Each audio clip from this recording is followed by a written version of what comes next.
welcome to IGC, and we have Mr. James Jose with us. He is the President, Hallmarking Federation of India, and welcome sir, welcome to IGC. So, we have been a topic, we are discussing, the whole industry is talking about hallmarking. So, since the hallmarking is facing a lot of challenges, so we know there is organization, they are helping out a lot to set up these of the challenges. So he's a pioneer in it, and he has some views to share on the HUID, which is the add-on to the hallmarking section.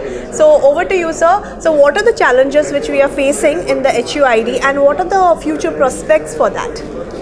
The main challenge is the bandwidth and the agility of the HUID software, because it's a very new topic.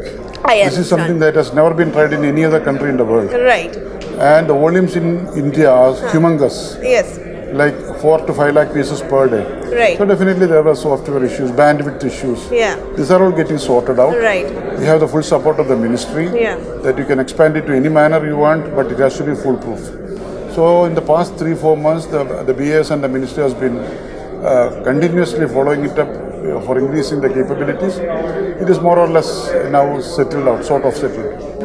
And now because the volumes, if you say, volumes are stabilized somewhere around 4 to 5 lakh pieces per day.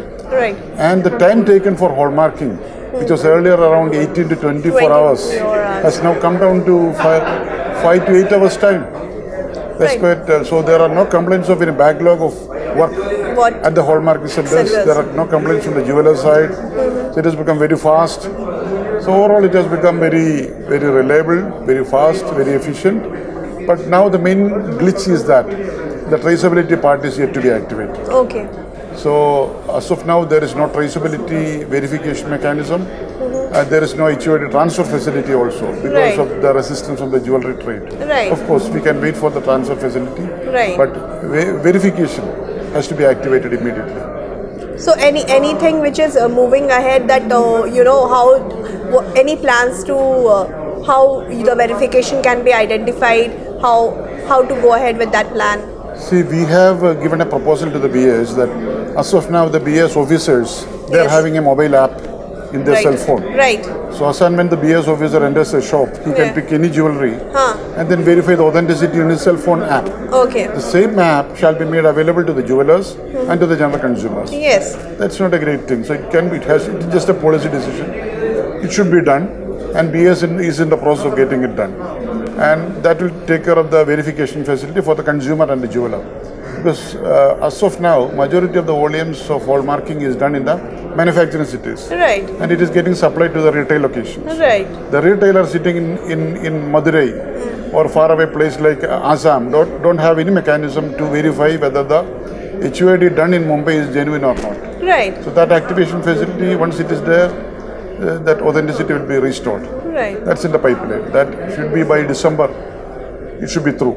So we see a good prospect of implementing the HUID with the hallmarking ahead, right? Because the traceability becomes more clear about it, right? Clear, yeah. How you are planning to let your reach to the customer that this is the authentication of a jewelry, and how to address this same issue to the customer. Elaborate a little bit on the on how the customer is getting getting confident. Yes. There are 3 ways of doing it. Yes. You download the BAS app into your mobile phone. Yes. You go open it, and then you log into the 6 alphanumeric codes. Okay. And you'll get a reply from the BAS whether it is genuine HUID code or not. Number 2. You are a 60-year-old person, you don't have the mobile app and all that. Right. You go to the e-Seva Akshaya Kendra, Seva Kendra. Okay. And you ask that fellow to log into the BAS portal website. Right. And then you give this number, and then it can be authenticated. You pay some 20 rupees and you can download the certificate also. Right. Number 2 is you don't have a smartphone. Number 3, option 3 is you don't have a smartphone. Then you can log into the BAS website from your computer and then verify it. So verification can be done either from your mobile phone or using internet from your laptop, or you can get it done from a Seva Kendra. So these 3 things will give you the verification facility as well as downloading the certificate also. That's amazing. This you can keep it like your like you have an RC book for an automobile. Yeah. Same you have this title deed for the jewelry. When you sell it back, you can show it as your bona fide ownership.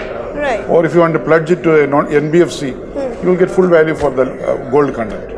Amazing, amazing. So anything you would like to add which I have missed out, you would like to address to the industry, what is it?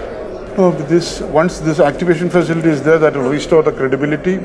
It will be game changer for the gold Whole business, industry, for right. gold industry.